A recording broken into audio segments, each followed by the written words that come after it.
Vilagarcía xa está preparando a contorna da Praia da Compostela e do seu aparcadoiro para celebrar o Atlantic Fest. O festival máis grande que se celebra na vila regresa neste 2023 con 4 días de festa, dende o 20 ata o 23 de xullo, e con artistas como Leiva, Sidecars ou Viva Suecia. Donde tendremos 3 escenarios, que es el escenario Galicia, de Turismo de Galicia, tenemos el escenario Vibramao y el Alma Atlántica. Por este escenario van a pasar los artistas más importantes del cartel. Leiva, Sidecars, León Benavente, De Guapos, Sidoní, J de los Planetas presentando Plena Pausa, La Bien Querida, volviendo a convertir Vilagarcía un año más en el corazón de la música en directo ese fin de semana. O festival celebrarase co apoio de patrocinadores privados como MAU, Alma Atlántica, de Martin Kodaks e a Fundación Pandeia, e administracións como o Porto de Vilagarcía, o Concello, a Deputación de Pontevedra e a Xunta.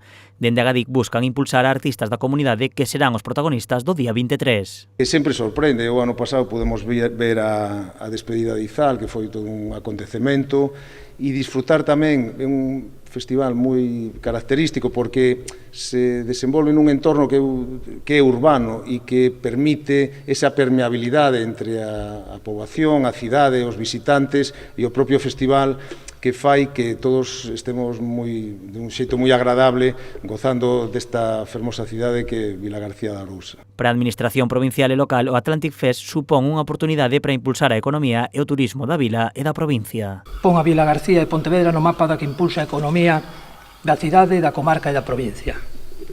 Música, praia, gastronomía, todo isto é Atlantic Fest e desde a Deputación queremos formar parte diso. Pois que se celebre na nosa cidade nun espacio, ademais, privilexado. Temos un espacio privilexado que temos que disfrutalo, que temos que dinamizalo, nunha cidade que vive predominantemente do sector servicios e do turismo, pois, por suposto, eventos como este sitúan a marca da Vilagarcía moi alto. Dende a organización buscan influir o menos posible na normalidade da vila e fomentar a mobilidade sustentable. Por iso colaborarán con Renfe para ampliar o número de trens e ademais tamén porán un bus que conectará a estación, o festival e o camping. Para evitar colas, a organización tamén estará dende o día 19 entregando pulseiras no auditorio de Vilagarcía.